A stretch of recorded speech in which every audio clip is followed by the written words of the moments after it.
How would Ratan Tata like to be remembered?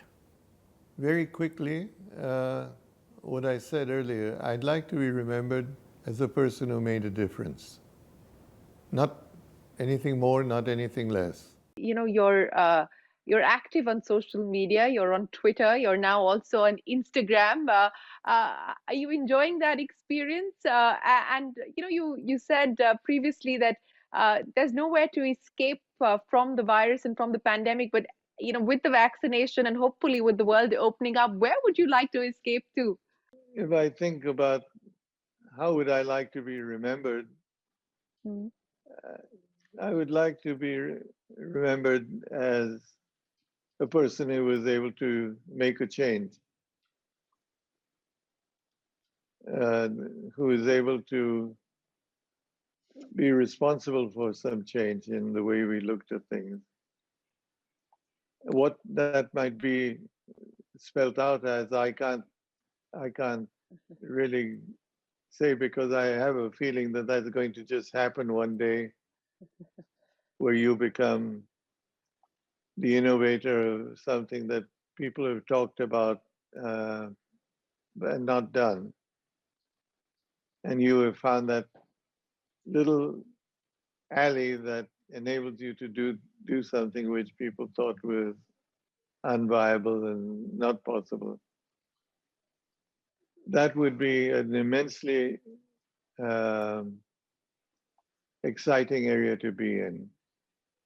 And if one could have that satisfaction of saying, I enabled an artificial eye to be Mhm. created, or I enabled X or Y or Z to happen, that to me, even if it were not financially the most successful, what it brings to the world would be exciting to a person like me. You're probably looking at a bunch of decks and investable opportunities on a daily basis, Mr. Tata. What has wowed you, or what wows you today as you look at opportunities? Which are the sectors that you feel that you must back? Because you also said that this is an opportunity that people must capitalize on, and you can stretch the envelope to as much as you want. So, where do you believe the constraints lie? What is wowing you today? How are you looking at the investment landscape?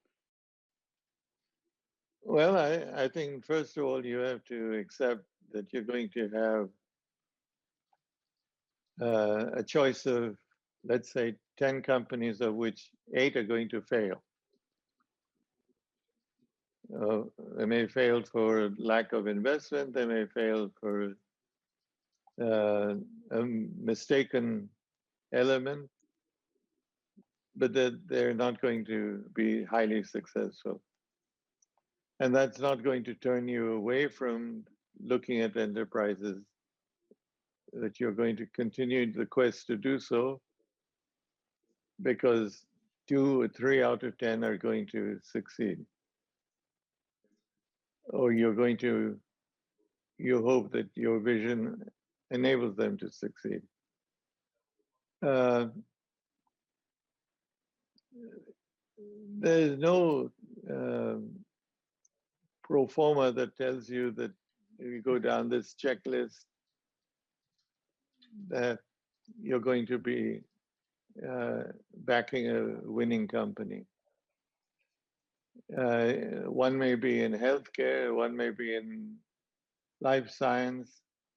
You may have 4 or 5 in electronics. You can have unbelievable connections between, let's say, electronics and life sciences, or nanotechnology, or these are actually areas of enterprise that have come from uh, these new areas of business, and are going to continue to be exciting areas. And some of them, unfortunately, you get terribly excited about uh, as as something that can happen, let's say, almost like science fiction movies, you can see that this really could be so. You could have a telephone conversation with another person in another language and speak as though it's the same language that you're talking in interacting with a person in real time in a very different way. And it may seem again that this would be terrific, but it doesn't work, or it doesn't work with these founders. It's all a question of the people behind, the brains behind the enterprise you're looking at. And in my view, the link that you have to the investor is,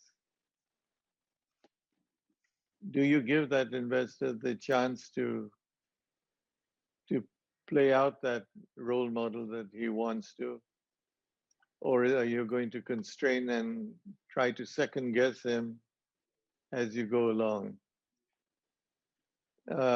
Both have their pluses and both have their minuses. But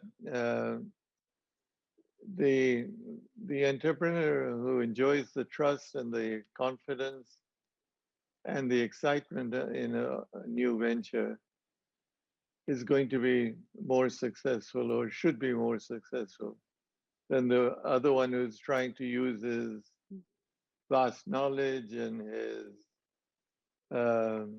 risk awareness also to control the enterprise is going to have. When you look back at this life, biggest achievement to your mind? What would you define as your biggest achievement?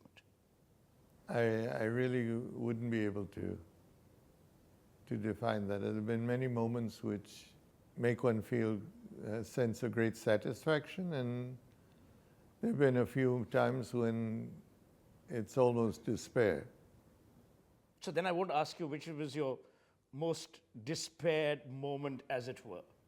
That's an easier one to answer, because I've always felt the greatest despair I had was when Tata's decided to put Central India Mills, which was what Jamsetji started, into liquidation for, if I recall at that time, it was 50 lakhs of rupees. Yes. I thought this was a very un-Tata-like move, but it was done, and many people went out of work. I saw the misery that it caused.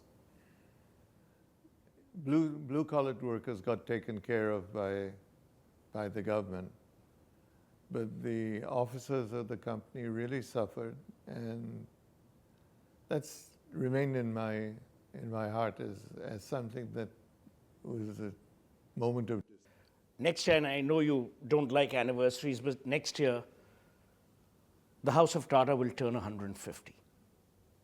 That's a significant milestone for any industrial group, especially, in young, vibrant democracies like ours.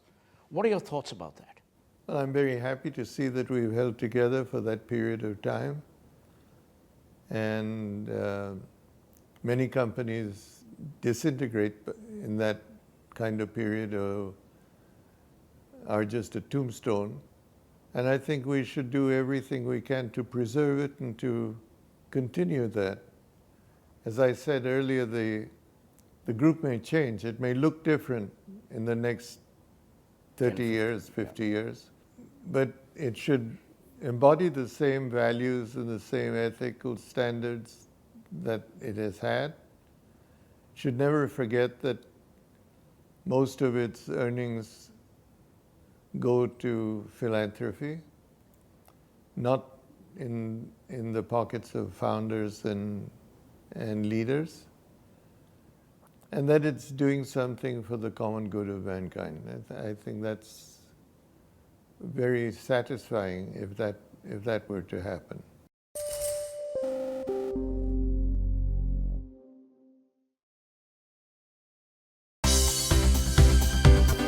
For more news and updates, all you need to do is follow CNBC TV 18 on all of our digital platforms.